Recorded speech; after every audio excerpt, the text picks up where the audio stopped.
This program includes dramatic reenactments of scenes which depict real events and contains material which is intended for George Bush. Welcome to the show. Today, more drugs are coming into America than ever before. We have the best intelligence of the world. We could stop anything we want to stop. You still may know little about the CIA's involvement with drug lords. Happened in Vietnam. Happened in the Iran-Contra affair. This was a multi-billion-dollar business. Even more menacing, the CIA have gone into the drug trade and are trying to take over the government. It's funny. In the war on drugs, which side is the CIA on? When you think crack, don't think black. When you think crack, think CIA.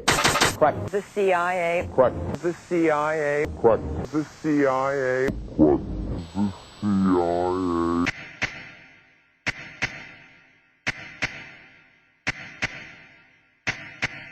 Christopher Simpson is an author and professor at American University, Washington, D.C. The CIA's operational directorate, in other words, that's their covert operations, paramilitary, dirty tricks, call it whatever you want, has, for at least 40 years that we can document, paid for a significant amount of its work through the sales of heroin and cocaine. It happened in Vietnam. It happened in Afghanistan. It happened in South America. It happened in the Iran-Contra affair.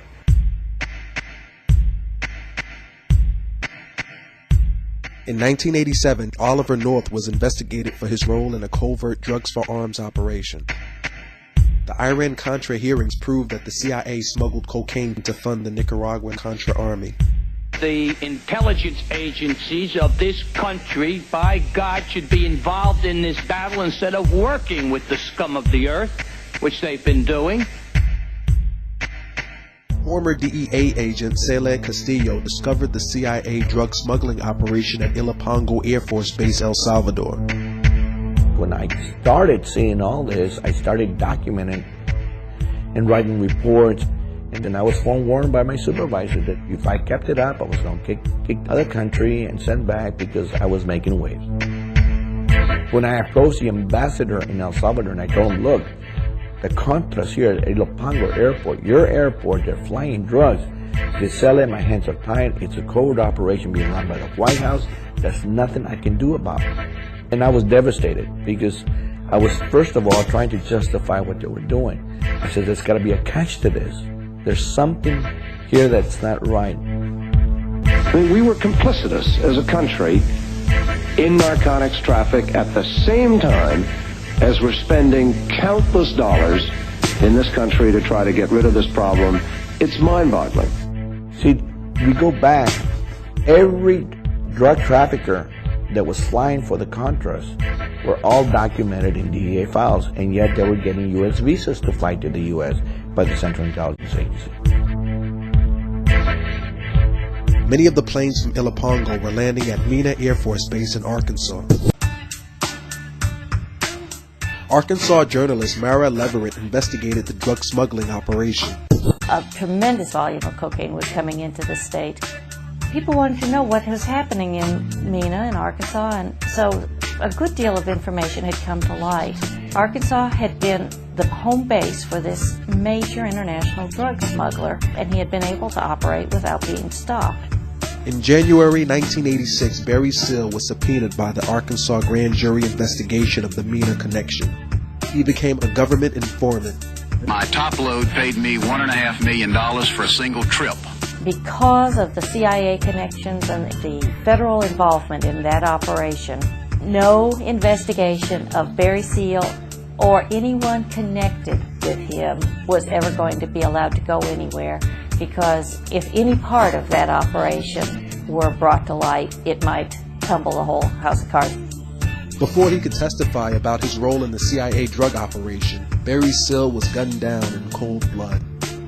Here's, by any definition, the biggest major drug kingpin we've ever run into, and nobody seems to know a thing about it, and nobody wants to raise it. I don't know if we've got the worst intelligence system in the world. I don't know if we've got the best and they knew it all and just overlooked it. But no matter how you look at it, something's wrong. Something is really wrong out there. Former cop Mike Rupert was forced out of the LAPD for investigating police ties to CIA drug trafficking. I am a former LAPD narcotics detective. I worked South Central, and I saw the hands-on working relationship, the interface between local police departments and the CIA. What we saw was a deliberate effort by the agency to make sure that large quantities of the cocaine, the high-quality cocaine, got into the inner cities, like Los Angeles. After a report in the San Jose Mercury News, CIA Director John Deutsch was forced to confront allegations of drug dealing. I had confronted CIA Director John Deutsch at Locke High School. He had come to Los Angeles to talk about allegations of CIA dealing drugs. Deutsch knew exactly what was going on. What he didn't realize was the fact that that many people were going to show up. Sir, the man in the leather jacket. I will tell you, Director Deutsch, as a former Los Angeles police narcotics detective, that the agency has dealt drugs throughout this country for a long time. The room exploded. What I saw at that time was that there was a crying lack of knowledge in the body politic about how much evidence there really was about the criminal activities of the Central Intelligence Agency, specifically dealing drugs. Director Deutsch, I will refer you to 3 specific agency operations known as Amadeus, Pegasus, and Watchtower. I have Watchtower documents heavily redacted by the agency. I was personally exposed to CIA operations and recruited by CIA personnel who attempted to recruit me in the late 70s to become involved in protecting agency drug operations in this country. I have been trying to get this out for 18 years, and I have the evidence.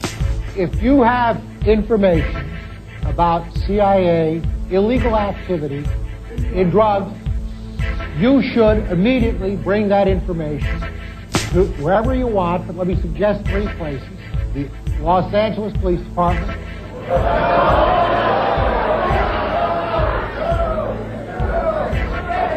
it is your choice, the Los Angeles Police Department, the Inspector General, or office of one of your Congress persons from this.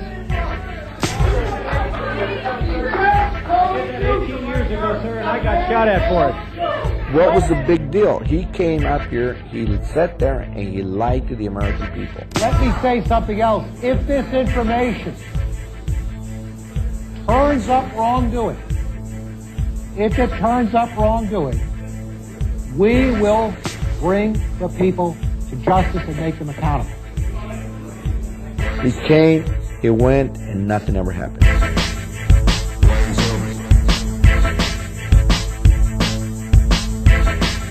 First of all, there is no such thing as the war on drugs. There never has been and never will be.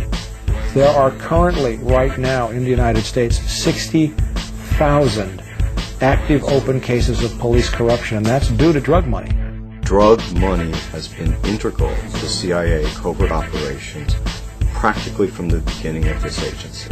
These are very serious allegations that are being leveled, and they go to the heart of our nation. And if all of the people who have spoken today, telling their own piece of what they have been able to assemble, are wrong, somebody needs to shut us up.